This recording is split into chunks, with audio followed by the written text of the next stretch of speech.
Hey guys, for this video, I'm going to show you how to set up filters here in Yahoo Mail.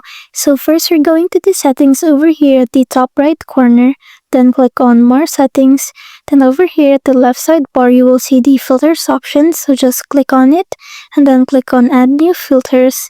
Then over here, you're just going to create a name for your filter.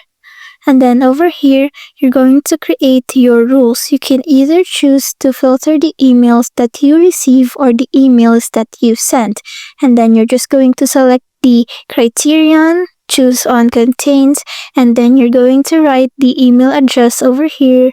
And it's about the same if you want to filter the emails that you send. You're going to write the email in this tab.